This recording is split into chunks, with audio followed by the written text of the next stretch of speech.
साथीहरु यो DC hand drill हो 12 भोल्ट रहेको छ।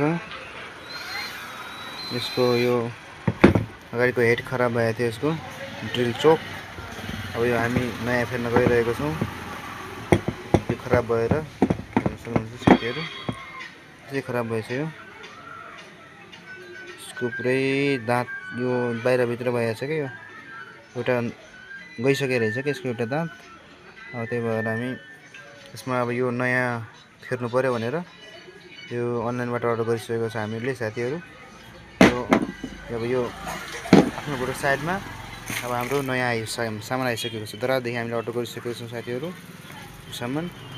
ल अब हामी यो अनबक्सिङ गर्दै छौं।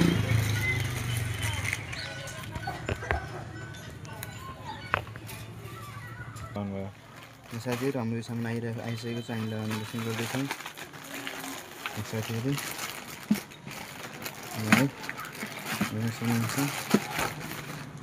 आइसकेको छ हामीसँग सामान ड्रिलको लागि। लाग्छ कि ट्राई गर्दैछौँ अहिले हामी। पिच गरौँ साथीहरु आइसकेको छ। पर्फेक्ट छ यो। देख्नुहुन्छ यो खराब हो यो नयाँ मगाइसकेको छ हामीले।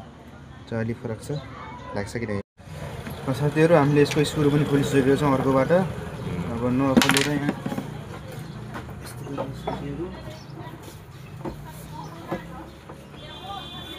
स्क्रु नखोलेर यहाँ यसरी काटेर हामीले खोलेका छौं यसको स्क्रु। हामीसँग यसको स्क्रु अवेलेबल थिएन त्यही भएर अब यो स्क्रु लगाउँ भनेर यसरी हामीले काटेर पुरा जाम थियो के त्यही भएर यसो काटेर हामी खोलिसकेका छौं। अब हामी यसलाई लगाउने प्रोसेसमा छौं।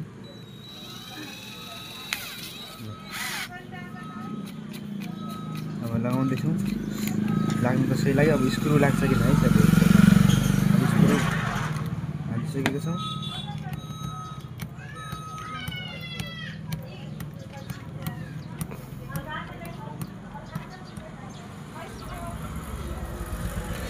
ल स्क्रु पनि लागिसकेको छ साथीहरु। मलाई देख्न सक्नुहुन्छ अब। ल ब्याक पनि राम्रो भइरहेछ। ल फाइनल गियर पनि रहेछ यसमा साथीहरु। यसको गियर रहेछ यो।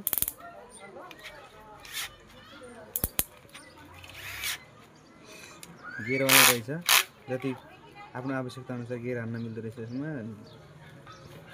यस्तै साथीहरु।